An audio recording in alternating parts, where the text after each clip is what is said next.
अपनी मौसी के लड़के दंतवक्र से कहा भैया ऐसा कर, सेना को तैयार करवा ले। बोले कहाँ चलना है? बोले चलना है विवाह करने के लिए। आज जैसे ये कहा ठीक है, और एक बात कह दी कि उस बारात में एक बात याद रखना, बोले ज्यादा बड़े बूढ़े नहीं जाएंगे क्योंकि हो सकता वहां युद्ध हो जाए।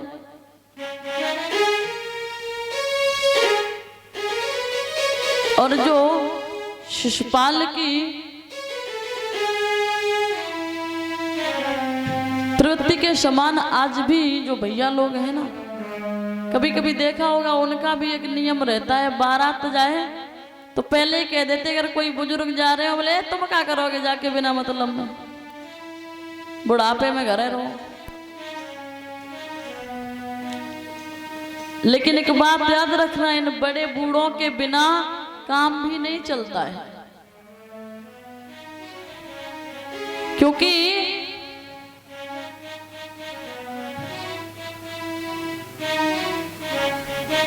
जिस उम्र पे आज जो नौजवान भाई है उनसे कहना है आप चल रहे हो ना, इस उम्र को ये बहुत पहले ही छोड़ चुके हैं, तो इन्हें अनुभव है। एक बार क्या हुआ, एक बार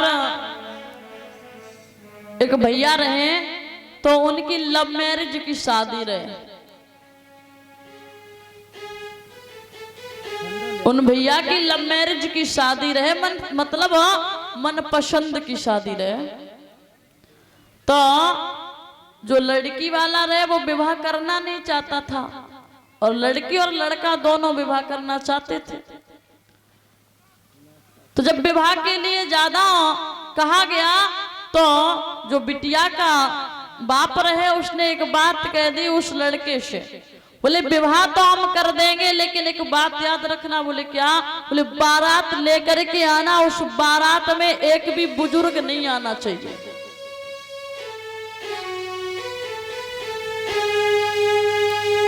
अब उसने जवाब दिया अगर ऐसी बात है तो ठीक है, नहीं लेके आएंगे, कौन सी बड़ी बात है, बुजुर्गों को अपने ही यहाँ निमंत्रण कर देंगे, वही निमंत्रण खिला देंगे, नहीं बारात में लेके आएंगे।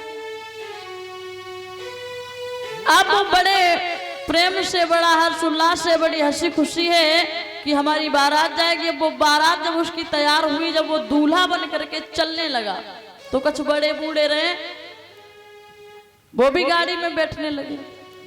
उसने अपने दोस्तों से कह रखा कि एक भी बुजुर्ग नहीं जाना चाहिए इस बारात में। अब उसके दोस्तों ने देखा, कहो दद्दा कहाँ जा रहे हो? बोले बारात में। नहीं नहीं आप नहीं जाओगे। क्यों? अरे मना किया गया, वहां कहा गया कि बुजुर्गों का कोई काम नहीं और बड़े बूढ़ों को लेके नहीं आना। बोले सब नए नए जाएंगे।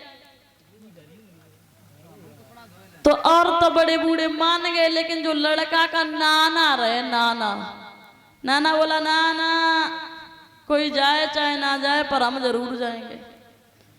सब मना करने लगे। लड़के ने कहा नाना आप ना जाओ, विवाह नहीं होगा।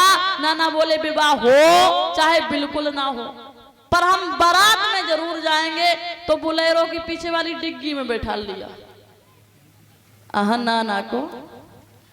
अब नाना पहुंचे बारात में। अब सबने देखा वहां कि देखो कोई बुजुर्ग तो नहीं आया। अब बारी बार देख के बीच वाली खिड़कियां खोल के लौट के चले जाए। बोले नहीं एक भी बुजुर्ग नहीं आए।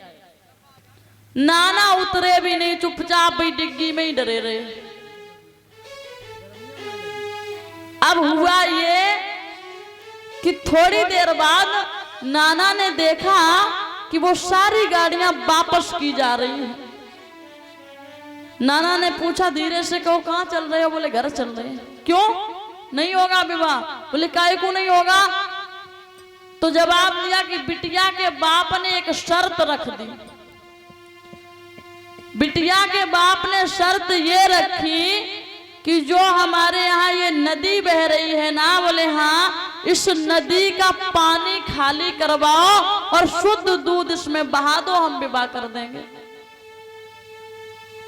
अब भला इतना बड़ा काम कौन करे? कौन नदी खाली करवाए और कौन इतना दूध लेके आए शुद्ध जो नदी में बहाया जाए?